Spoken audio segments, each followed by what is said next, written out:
if I was purposely trying to slice the ball a little bit, because let's say I'm playing an outside to in pattern, and there's a lot of guys successful on tour at all times, any decade.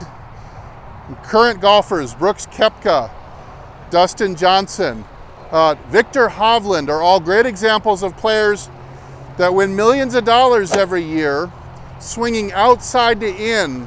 So don't think because you use an outside to in pattern that you are doomed to hit an out of control slice. They fade the ball because they know what hand action and how to modify their hand action in order to get that club face where it needs to be.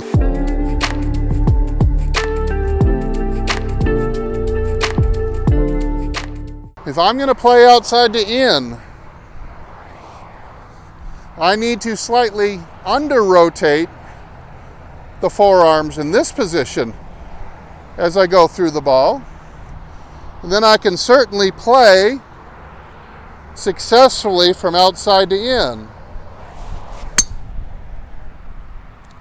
There's a beautiful fade right down the middle because I played outside in and I slightly modified at the moment of impact the position of my forearms this way.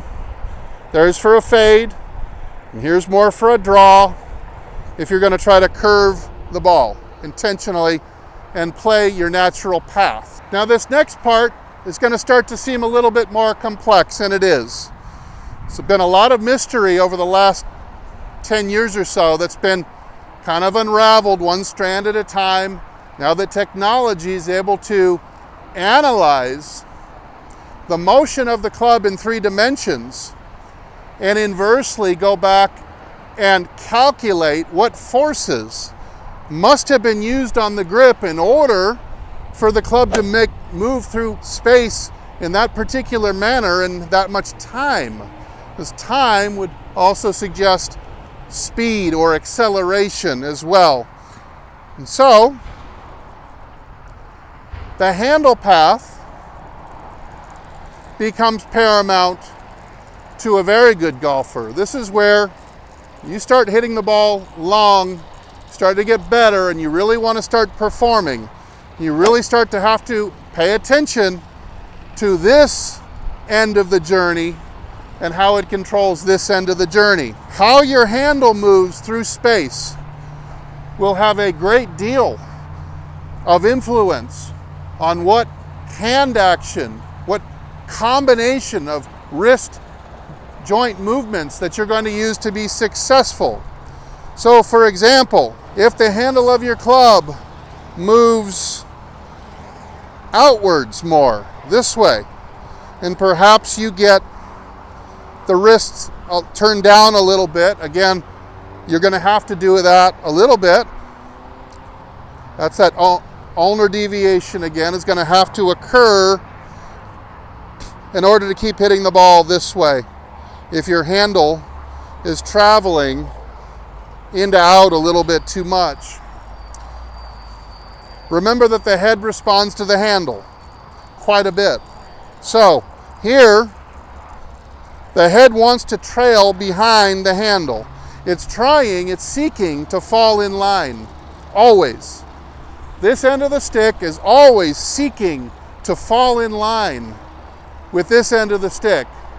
It's very complex because then you add in the force that you're also actively applying to the grip, and that gets the head and the shaft to respond. So it's a big, kind of a moving picture. Many permutations. When we go back to this example, you would certainly need a ton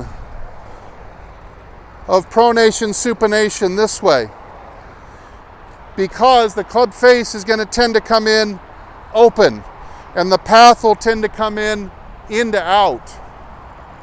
Furthermore, it will be very difficult to muscle it, the head of the club, around when the handle is going this way, because you will need to overcome the forces acting negatively.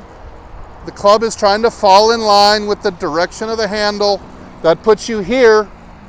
Some people would call this stuck. And you're going to have to, of course, modify the style of hand action if you are a little bit stuck that way. Unless you're trying to play on tour, unless you're trying to win the US Amateur, play Division I golf.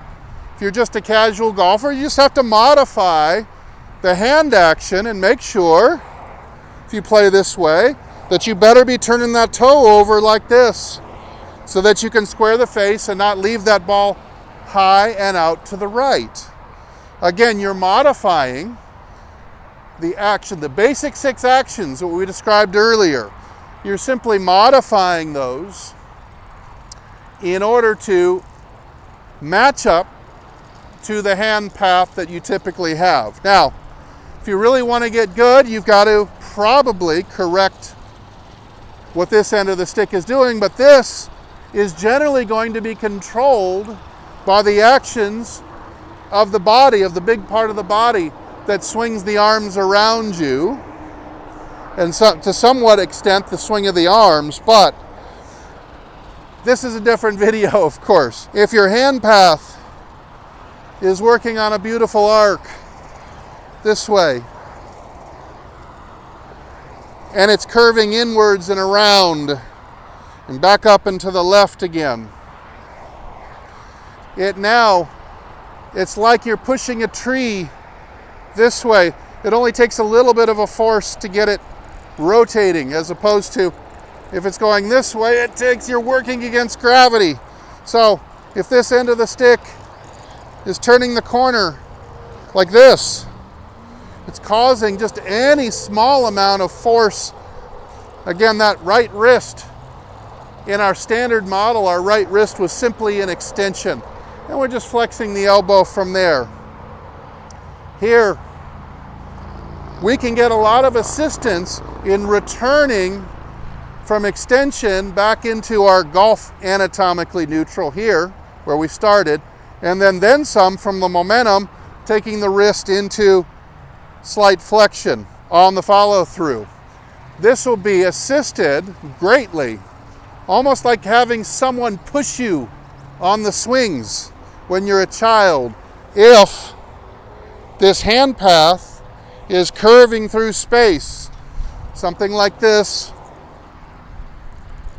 Now it's like you're getting a boost. Now in this case,